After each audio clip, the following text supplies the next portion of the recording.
Assalamualaikum warahmatullahi wabarakatuh. Perkenalkan, nama saya Iti Bintana, NIM 2111202483. Akan menjelaskan mengenai tugas proyek laporan perhitungan harga pokok produksi ayam geprek Risa.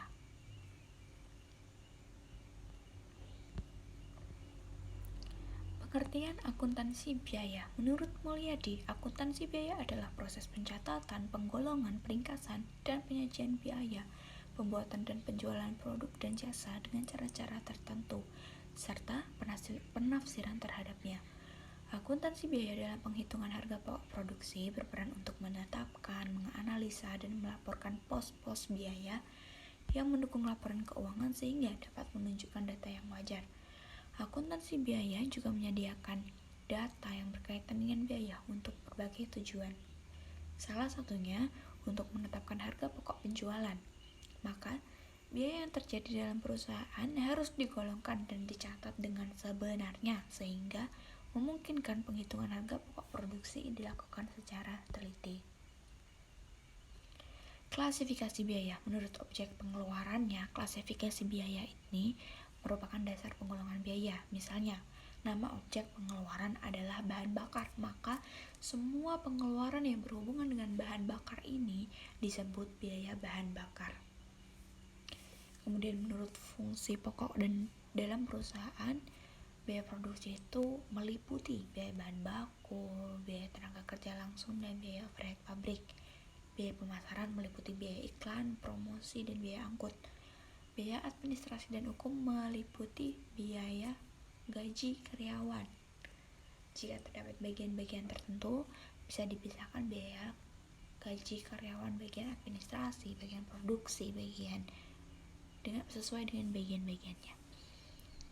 Menurut hubungan biaya dengan sesuatu yang dibiayai, biaya langsung itu meliputi biaya bahan baku dan biaya tenaga kerja langsung.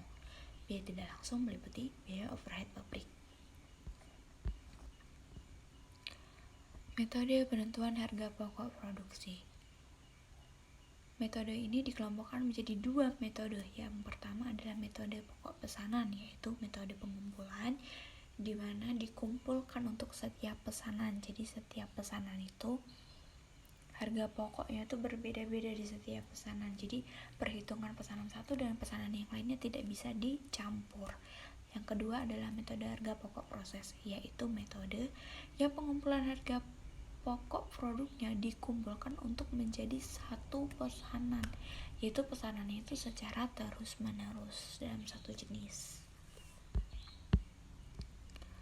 Hasil observasi.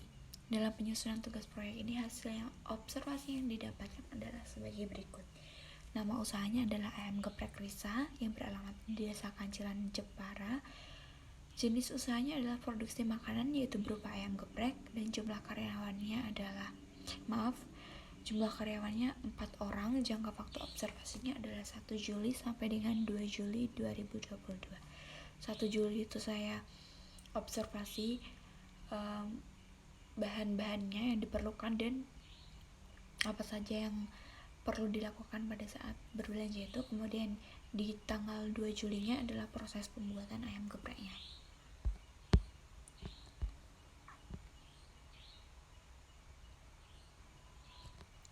Mbak Risa ini melakukan produksi secara massal, yaitu ayam geprek hanya satu jenis, yaitu ayam geprek, sehingga penentuan harga pokok produksinya menggunakan metode full costing, di mana biaya-biayanya itu dikumpulkan menjadi satu.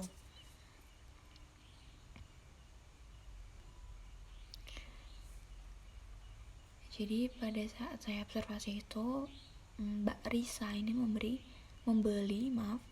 tepung terigu, yaitu bahan bakunya adalah tepung terigu dan daging ayam. Tepung terigunya 3 kilo yang akan kita gunakan seluruhnya, dan daging ayam 12 kilo juga akan digunakan seluruhnya, karena ayam geprek Risa ini menggunakan daging ayam segar setiap harinya, sehingga setiap hari memang harus berbelanja daging ayam segar.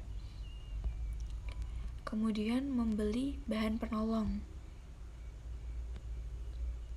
Bahan penolongnya antara lain adalah minyak goreng, cabai rawit, styrofoam untuk bungkusnya, kertas minyak, garam, terasi, bawang putih. Sedangkan untuk dan juga membayar fotokopi stiker untuk logonya. Menggunakan bahan untuk pembuatan ayam geprek. Bahan-bahannya adalah daging ayam, tepung, minyak goreng, cabai, garam, bawang putih, terasi, dan tabung gas.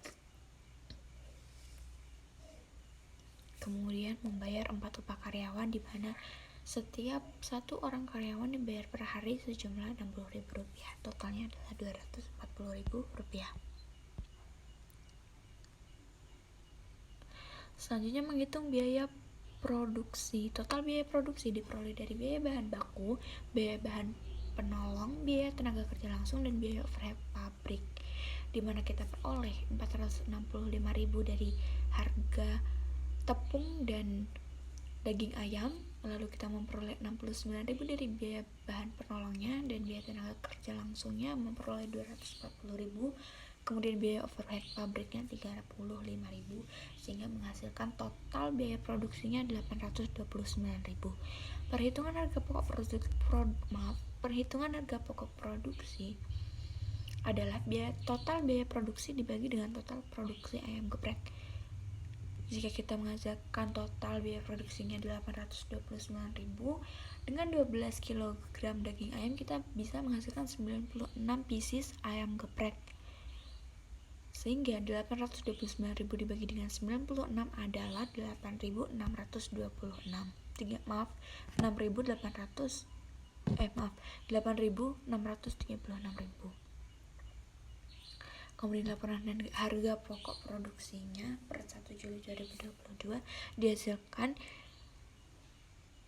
barang yang dimasukkan dalam proses sebanyak 12 kg, kemudian produk jadi yang ditransfer 12 kg, dan produk yang dihasilkan 12 kg. Jadi semuanya tidak ada yang terbuang dan terproduksi semuanya. Kemudian biaya yang dibebankan adalah biaya bahan baku, biaya bahan penolong, biaya tenaga kerja langsung, biaya overhead pabrik, sehingga total biaya produksinya menghasilkan Rp829.000, dan per kilogramnya ditemukan 69,375.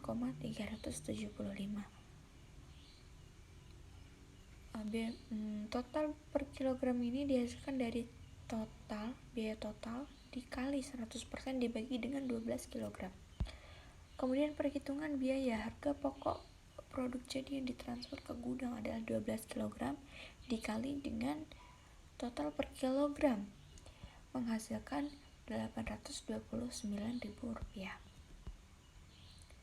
Kemudian untuk menentukan laba kotornya adalah harga jual. Jika satu pieces ayam geprek dijual seharga Rp12.000, maka dengan produksi 96 pieces yang didapatkan dari 12 kg daging ayam segar memperoleh Rp1.152.000. Kemudian harga pokok produksi yang telah kita peroleh adalah Rp829.000, sehingga menghasilkan laba kotor sebesar Rp323.000. Laba kotor ini diperoleh dari pengurangan hasil harga jual dikurangi dengan harga pokok produksi.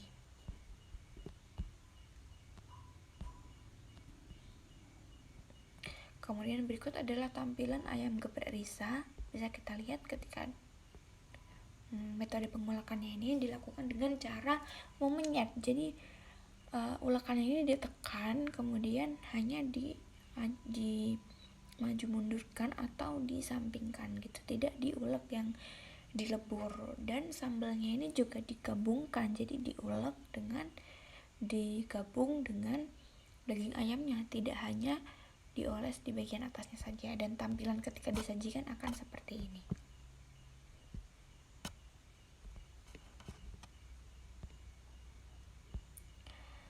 Sekian dan terima kasih. Tugas proyek dari saya, kurang lebihnya mohon maaf. Assalamualaikum warahmatullahi wabarakatuh.